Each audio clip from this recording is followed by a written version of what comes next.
tal están? Les saludamos de nuevo desde Onda Cádiz. Hoy, fíjense ustedes a qué hora, y aquí coincidimos, la hora del almuerzo, de los preparativos, pero que también me agrada estar con ustedes en Cádiz Contigo. Manoli regresa mañana, no se preocupen por ella, que está perfectamente, y le mandamos un saludo desde acá. Bueno, pues en Cádiz Contigo, esa cita que tenemos un poquito antes ya de la primera edición de los servicios informativos, donde seguimos dejándonos llevar por la gente que se acerca al plató, al estudio de radio, al de la televisión, y que nos cuente su vida y a lo que se dedican y lo que hacen y demás. Antes, un poco de brindar por este miércoles 21 de febrero con todo lo que tenemos por delante, nos gusta también tener en cuenta nuestros amigos que se acercan de manera pública y reflexionan con la voz en alta, ya saben. Hoy tenemos el caso grato de un profesor que ha estado descansando durante unas semanitas, pero que hoy de manera especial quiere coincidir y estar con nosotros para abrir el programa. Por cierto, hoy es el Día de las Lenguas Maternas. Esta mañana lo anunciábamos un poquito y hacíamos referencia precisamente a que la lengua, la lengua materna se entiende como ese primer idioma que adquirimos cuando nacemos, donde vivimos. Ya luego uno puede estudiar los idiomas que sean, pero esa primera, donde también la llevamos a cabo según donde vivamos, ¿no? En fin, de todo ello vamos a hablar después con dos expertas, digo después de solo 5 minutos, incluso un poquito antes.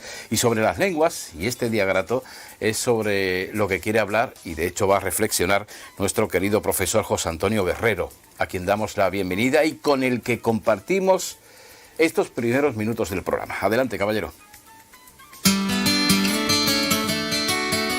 Hoy, queridas amigas y amigos, Día de la Lengua Materna, me conformo con hacer una breve y una sencilla reflexión sobre la importancia de nuestra lengua y, por lo tanto, sobre la necesidad de usarla de forma precisa, de administrarla de manera responsable y, para lograrlo, la conveniencia de seguir cultivándola para mejorarla.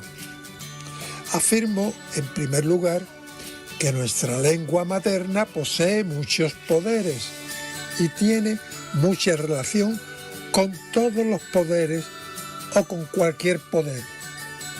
Fíjense, por ejemplo, en su capacidad para influir en las decisiones políticas, sociales y económicas en nuestras sociedades democráticas.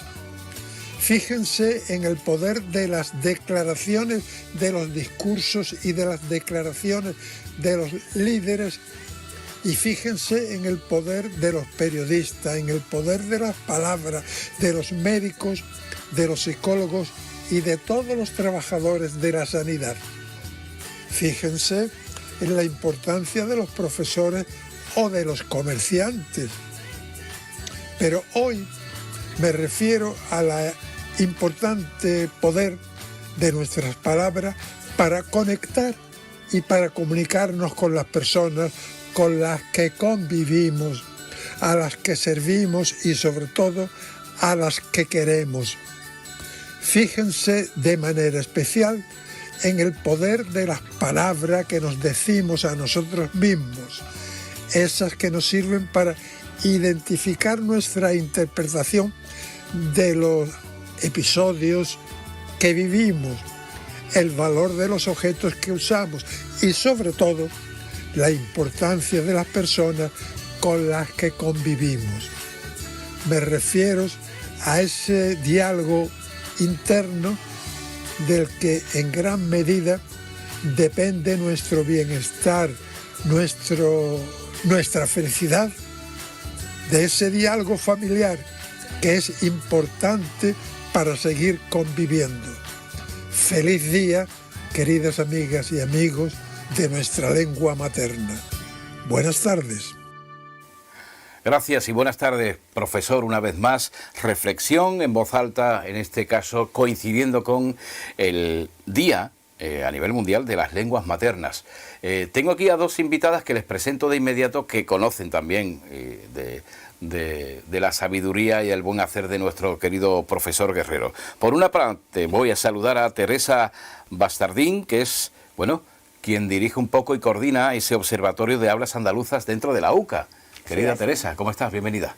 Y bueno, bienvenida y gracias sobre todo por invitarme a tu programa, Juan. Estamos en un día grato hoy, ¿no? Sí, es un día muy importante, claro que sí. Hay que reivindicar las lenguas maternas. Ahora hablaremos de todo ello, de qué es exactamente, aunque he dado una pincelada antes, pero seguramente que sabréis un poco desarrollarla más. Estela Pérez, profesora también dentro de la UCA, miembro también del conservatorio, profesora de lengua. Sí. ¿Se dice bien profesora de lengua en la universidad? Sí, bueno, somos profesores y también investigadores, que quiera que no es lo que vamos a intentar trasladar ahora a la sociedad dentro de este breve espacio. Ajá. Bueno, pues empecemos por qué es, aunque yo he dicho algo, pero bueno, ¿qué es exactamente esto de la lengua materna? Esa primera lengua que como ser humano nos vemos obligados a tener que utilizarla, no tenemos otra cosa que hacer para comunicarnos, claro. Bueno, pues como bien comentabas, la lengua materna es esta que adquirimos dentro de los primeros años de vida, que las personas que nos rodean nos van inculcando y que aprendemos pues de manera totalmente innata, que no es un estudio de la lengua como después en otros momentos de estudio pues tenemos el inglés o otras segundas lenguas como se llaman. Y bueno, las lenguas maternas pues adquieren este nombre sobre todo porque principalmente son las madres las encargadas de transmitirla a los infantes. Nos estamos poniendo, si nos situamos en los principios de los principios, claro. Sí, la lengua materna es la lengua, como bien decís, que se adquiere más que se aprende en el contexto familiar. Y es la lengua en la que se expresan los afectos, los sentimientos y en la que se habla con mayor intimidad, ¿no? con los demás.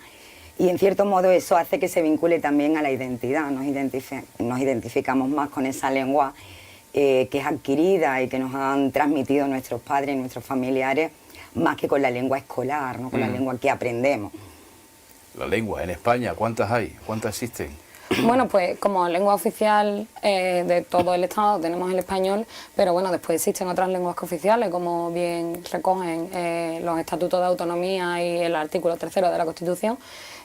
Pues tenemos tanto el español como el vasco, el catalán, el gallego y el valenciano, y también tenemos otras lenguas minoritarias que aunque no tienen ese estatus de lengua oficial, pues también son lenguas maternas dentro de sus comunidades de habla, claro.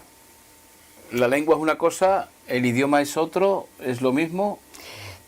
Todas las variedades lingüísticas pueden considerarse lengua o dialecto o variedad lingüística porque son funcionales, ¿no? Funcionan para nuestra comunicación. El idioma es un constructo social, no sé si me explico, es decir, es una abstracción, todos nos identificamos con el idioma, pero ese idioma se actualiza en cada lugar y en cada momento de manera diferente, por eso hay variación lingüística, que es lo que se reivindica este día, ¿no? Es decir, el plurilingüismo lingüístico y la variación lingüística también dialectal, es decir, de esas variedades que no se consideran o no se han considerado históricamente como lenguas, ¿no? Si hablamos de pueblos, ya no solamente no en España, que en España más o menos tenemos controlado cuáles son las lenguas y los idiomas que se pueden hablar, pero si nos vamos, por ejemplo, a Centro y Sudamérica, o a África incluso, una sola población o una provincia o una región tienen dialectos, o no sé si son dialectos o lenguas, pero no son pocos los que tienen cada uno. Son lenguas realmente, o la mayoría de ellas se consideran lenguas. Es decir, si hablamos del contacto del español, que ha sido la lengua hegemónica, es decir, en la lengua oficial en la mayoría de los casos históricamente, estas entran en contacto, como ha dicho bien mi compañera Estela, con otras lenguas maternas y propias en las distintas comunidades autónomas de España, pero también con todas las lenguas nativas de América, con el quechua, con el náhuatl, con el guaraní. La mayoría ya son oficiales en este contexto. Filipinas tuvo el español junto con el tagalo, ¿no? Como lenguas cooficiales. Guinea Ecuatorial también tiene todavía el español y convive con el francés, si no me equivoco. Y bueno, y el norte de Marruecos no la tiene como oficial, pero sí que sobre todo la zona del Rif, lo que fue el protectorado, tiene ese contacto también lingüístico, ¿no? Tuve ocasión de estar en Guinea precisamente, el idioma base sigue siendo el español, aunque el francés va cogiendo cada vez más fuerza. Pero, el portugués. Pero hablando con ellos me dicen, no, es que tenemos 12 Digo, 12, además de estas, dice, 12 formas también de expresarnos y de hablar. Se parecen muchas entre ellas, pero que terminan siendo y forman parte de ello.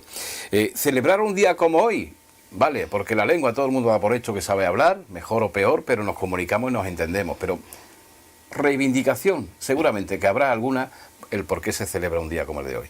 Bueno, yo creo que es necesario que reivindiquemos la lengua, eso es la lengua materna. Necesitamos que, aunque no haya lengua, no sea una lengua oficial en algunos casos, esa forma de expresarnos esté reconocida y podamos pues tener cierta formación también en ella a nivel educativo o por ejemplo, en los contextos sociales poder desarrollar nuestra lengua. Es cierto que muchas personas solamente controlan su lengua materna y tienen la necesidad de expresarse evidentemente en esa lengua y necesitamos que también, bueno, ya entramos en temas de política lingüística y tal, pero se necesita que esas personas pues también tengan un acceso al conocimiento de su propia lengua y poder usarla. Pero para que nos entendamos, en España la lengua materna es el castellano, el español. No, la lengua materna es la que cada uno aprende. Y, vamos, yo te diría que casi hay tantas lenguas maternas como hablantes. Como personas, claro. Exactamente. Sí, la cuestión es que lengua materna, también lengua nativa, o lengua vernácula, o variedad vernácula, se opone en principio, o lengua, o primera lengua, se opone en principio a lengua extranjera. Pero en muchos casos realmente el contexto, sobre todo plurilingüe, como puede ser, para entendernos, ¿no? En el ámbito de España, Cataluña o el País Vasco, esas lenguas maternas, en ese caso el catalán, conviven con otra lengua que es la oficial del Estado y que es la que se ha impuesto realmente. Es decir, en nuestra historia el español, que compartimos todos, ha sido la lengua oficial, hasta hace, bueno, relativamente poco, que las demás lenguas también son cooficiales.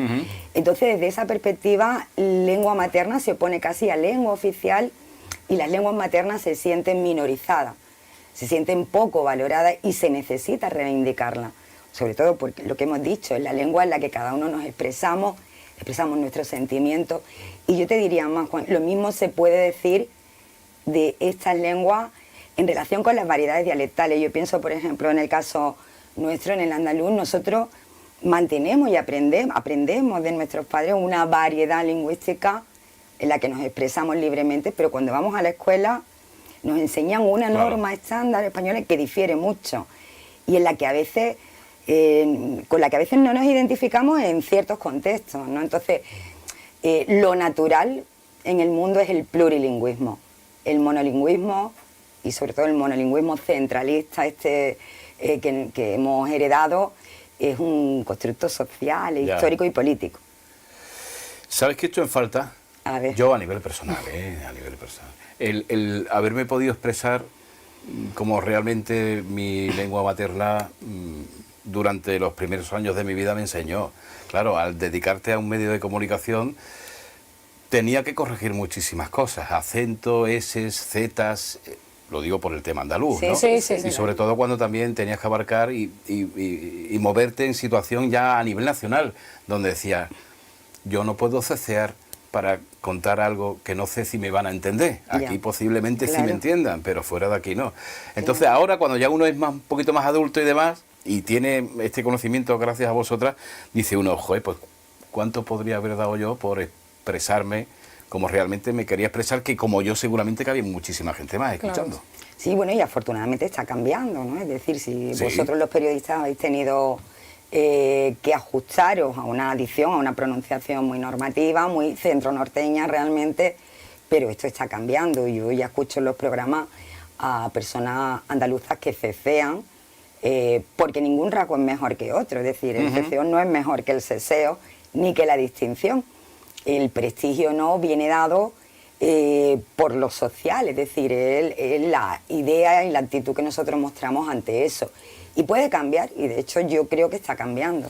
Hay que seguir aprendiendo y creyéndolo, porque claro, todavía incluso hay quien se sentía y se siente un poco incluso inferior por no hablar el castellano neutro, que es el, bueno, Claro, el es equivalente. es lo que Teresa Claro. comentaba, al final son constructos sociales, es lo que comentaba en muchas clases, que es el prestigio lingüístico y hasta qué punto esto tiene una base lingüística, no la tiene. Entonces, este problema social puede cambiar, pues eso, desde el punto de partida de la sociedad, y vosotros, pues como periodistas, también evidentemente tenéis esa influencia en las casas todos los días, que Claro. pueden ayudar. Y comentabas antes, por ejemplo, es que quizás no me entiendan, pero quizás si la televisión, la radio y figuras de referencia como profesores y tal cecearan o usaran otros rasgos de nuestra modalidad, sí nos entenderían porque estaría mucho más extendido.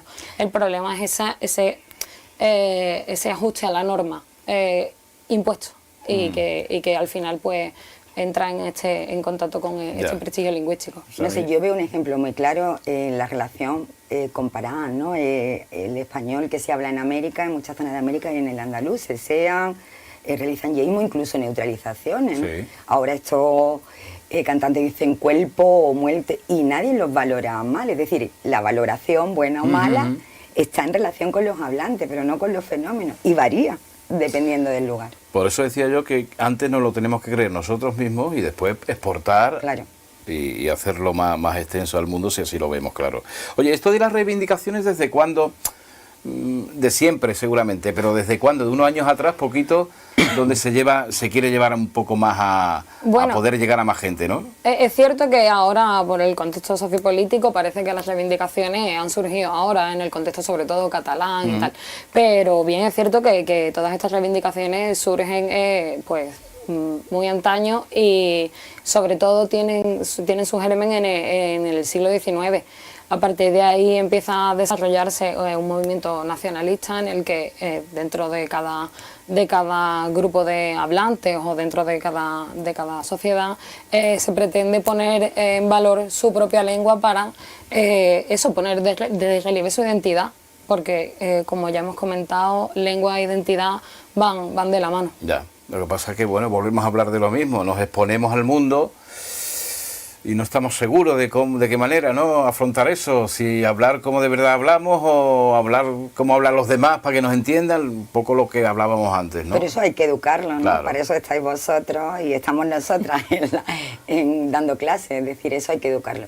Lo que sí hay que diferenciar, bajo mi punto de vista, es el hablar dialectal del hablar mal, ¿no? Es decir, todas las variedades lingüísticas tienen también diferencia en cuanto a la manera en la que nos expresamos. No podemos hablar igual con un amigo que dando una conferencia o que tú ahora mismo presentando el programa. Yo recuerdo en el cole cuando hablábamos de vulgarismo. Exacto, es que es algo diferente. Pero el vulgarismo también hay que saber hasta dónde llevarlo, quiero decir, hay palabras que entran dentro de ese concepto de vulgar, pero creo que casi la utilizamos diariamente y la vemos como algo normal, ya no como vulgarismo. Y claro, el concepto de vulgar y de corrección lingüística es muy... Porque ¿qué entendemos? Algo que es incorrecto gramaticalmente, es decir, que es anómalo gramaticalmente, como me se ha caído frente a se me ha caído, por ejemplo, o algo que realmente que solo se utiliza en niveles con instrucción muy bajo, ¿no? Entonces es un concepto peliagudo. Pero yo creo que todos somos conscientes porque todos podemos cambiar de registro lingüístico y sabemos perfectamente adecuarnos al hablar con los amigos. Según dónde estás, con quién estás, claro. Es lógico, ¿no? Exactamente. Yo creo que lo ideal es eso, saber adaptarse al contexto. Qué aburrido sería, ¿no?, si fuésemos todos igual. Claro, la diversidad, ¿no?, lógicamente es la riqueza. Las conversaciones que se han podido tener yo, por ejemplo, con mis padres en la mesa cuando era niño, ahora de adultos incluso, que cojo palabras y las anoto porque son palabras que no las entendería nadie, sin embargo están dentro de mí. Exacto. De mi forma de entender la lengua. Oye, ¿quiénes pueden gestionar las funciones de las lenguas? ¿Quiénes son los que se preparan para exportar esto y hacer ver a la ciudadanía qué hacer y cómo hacerlo?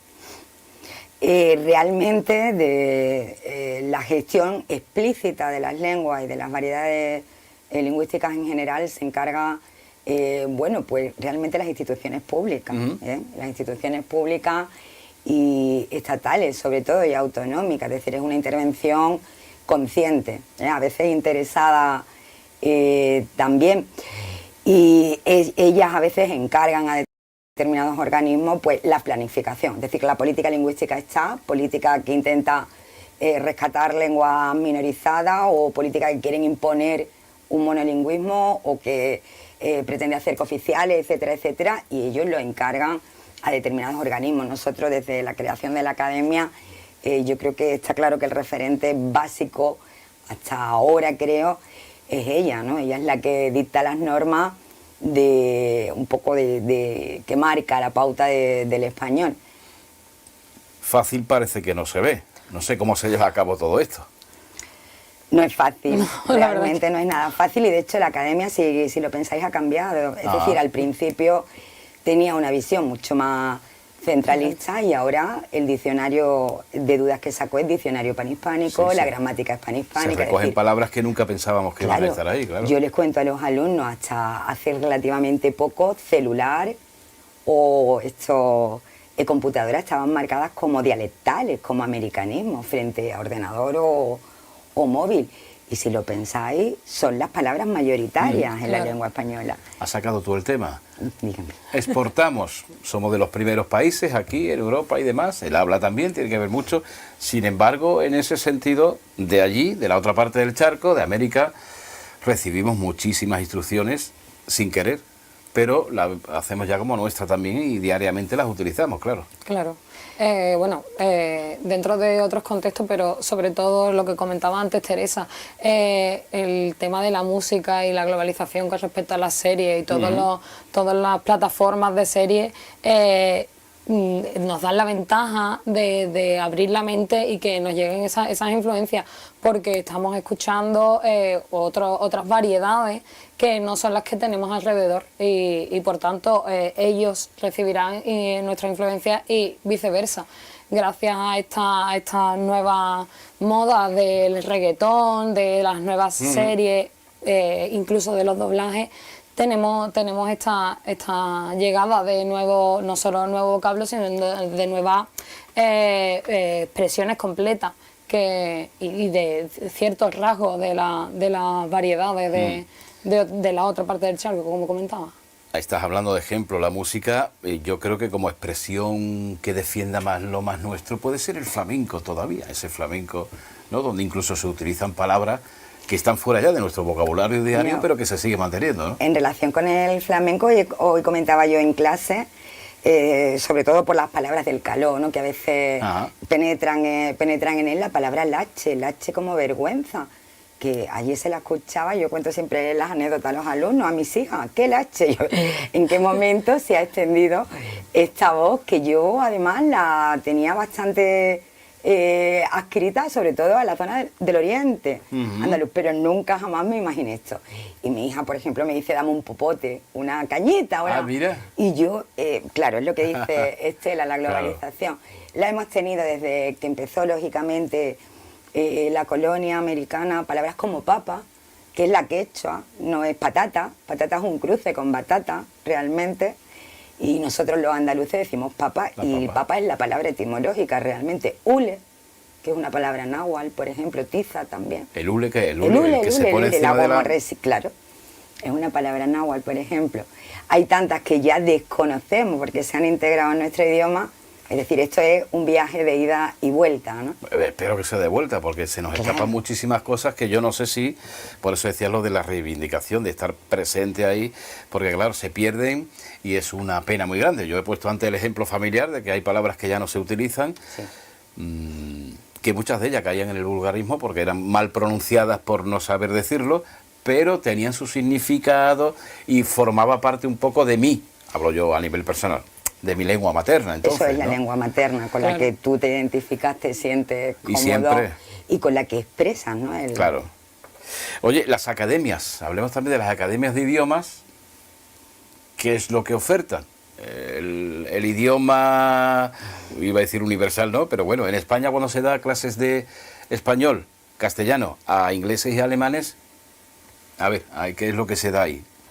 Bueno, principalmente, si te refieres a qué influencia tiene en función del profesor, porque claro, si por ejemplo tiene una lengua materna como el andaluz y no hace una modulación de su pronunciación y tal, pues estarías dándole un tipo de español, una variedad de la lengua oficial. Si el profesor es canario, pues tendría otro. Igual que si fuese de Hispanoamérica, pues estaríamos en la misma. Entonces, claro, todo depende, bueno, del enfoque pedagógico por un lado y didáctico, pero también de la propia persona y vamos, yo abogo por un alumnado abierto de mente que acepte todas estas variedades porque todas son español. No tenemos que estar en esta norma estándar, porque si no, es lo que comentabas antes, claro. A lo mejor el de allí no me va a entender. Claro, si nos quedamos todos en el raso de la lengua dentro de una norma comedida, pues claro, es bastante más complicado. Teresa, bueno, atendiendo a lo que dice ella, según también el profesor y la forma que tenga, ¿hay cosa más graciosa que un alemán hablando español? ¿Hablando español? O queriendo hablar español porque lo ha estudiado aquí, digo, con ese acento alemán extranjero y andaluz. Bueno, no sé, supongo que como todo que habla, pero lo cierto, lo que a mí me llama más la atención es que no tienen ningún tipo de pudor. Y a mí me parece eso fantástico, claro, frente a nosotros, ¿no? Me parece que los que hablamos español, pero luego aprendemos otro idioma, sentimos, supongo que por el tipo de educación que hemos tenido, cierto miedo a expresarnos mal. Y esto es todo lo contrario. En cualquier caso, el andaluz a mí no me parece gracioso, me parece una variación muy digna y muy... No, lo digo por esa mezcla de saber que es extranjero y habla esa mezcla. Bueno, desde la UCA o desde a nivel particular, contadme, hoy ese día grato, pero a partir de ahí no sé si tenéis algunas actividades pendientes que realizar en este 2024. Estela. Bueno, pues muchísimas. Dentro del marco del observatorio, la verdad es que es un no parar de lluvia de ideas, de cómo trasladar a la sociedad, investigaciones nuevas, y, bueno, intentos de congresos, seminarios, muchísimas actividades con respecto a la lengua y sobre todo con respecto a nuestra variedad. Y bueno, y cada uno aparte de nuestras investigaciones, nuestras clases, todo.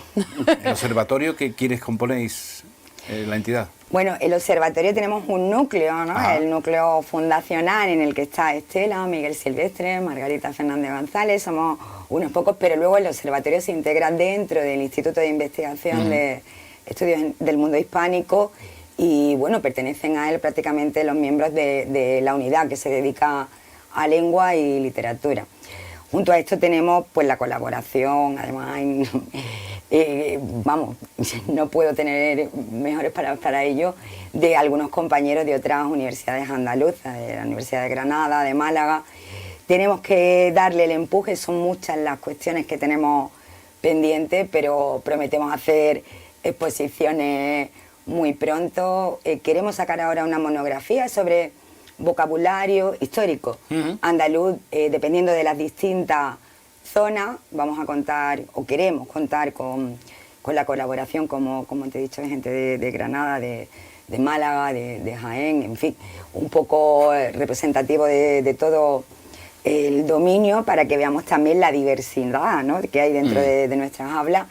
Y tenemos clases aplicadas también, claro. Vamos normalmente a los institutos de toda la provincia y vamos explicando un poco al futuro, ¿no?, de nuestra lengua, pues qué es o qué son las hablas andaluzas y bueno, y cómo deben valorarla y respetarla y entenderla. Qué bien. ¿No? Sobre las hablas andaluzas, genérico, si lo concretamos en el andaluz desde fuera, ¿cómo creéis que se nos escucha, se nos ve, se piensa, no sé, el andaluz fuera de aquí? Bueno, es difícil. Por ejemplo, en una de estas clases aplicadas sí es cierto que intentamos reivindicar que el andaluz sea una variedad pues como lo son todas. Pero bien es cierto que desde antaño pues se arrastran muchísimos tópicos en relación con los hablantes andaluces y que eso se relaciona con muchos de los rasgos de nuestra forma de hablar. Entonces, bueno, la visión, sinceramente, pues pensamos o lo que apreciamos en el alumnado cuando le preguntamos de los institutos y tal, ¿cómo pensáis que hablan los andaluces? ¿Qué piensa alguien de fuera? Te dicen que somos unos caretos. Todavía. Sí, Todavía algunos. Algunos sí siguen pensando que nos ven así. Y de hecho, pues son muchas las series y muchas bueno, de esto ya se ha hablado ampliamente, Sí, que parece que perpetúan esos roles. Se utiliza esos roles para siempre de manera no discriminatoria, quizás no, pero sí como que queda más baja. Sí, Piensa, yo se siempre basan en pongo los tópicos. Siempre pongo el mismo ejemplo, el Rey León, el gracioso, que nunca recuerdo si es Timba o cómo es. Timón o Pumba, no sé cuál es. Sí. Es el que habla. Habla en andaluz, el gracioso Claro. sigue hablando en andaluz. Esto lo arrastramos.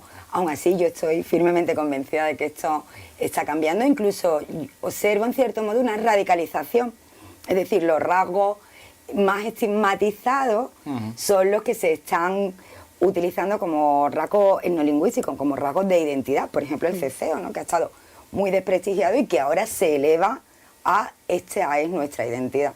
Y vuelvo a insistir, en eso los periodistas, los medios Ya. de comunicación, las instituciones públicas tienen mucho que ver. Y hay que agradecer, no, sin decir nombres, pero a gente importante en el mundo del arte, de la música, de la política, que llevan su ceceo por delante y han conseguido lo que han conseguido ceceando, vamos. Sí, de hecho yo siempre pienso, fíjate lo que voy a decirte, que esta valoración del andaluz empieza por algunos políticos como Felipe González y como Arena.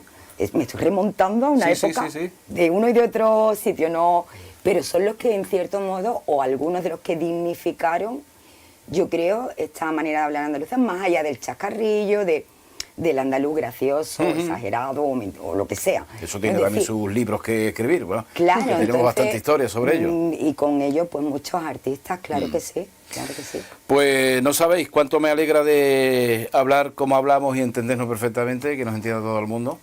Y si hay algún último mensaje rapidito, estáis a tiempo todavía.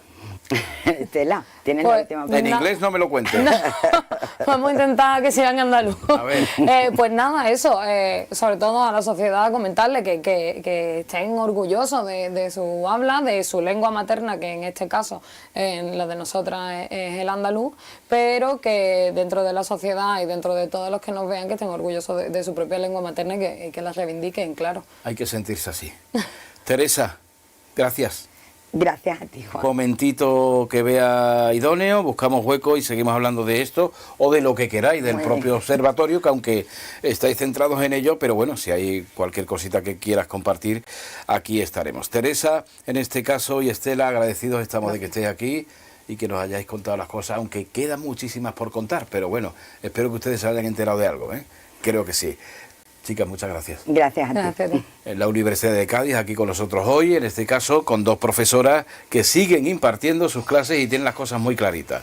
Ojalá, como yo, hayan ustedes aprendido hoy algo sobre nuestra lengua.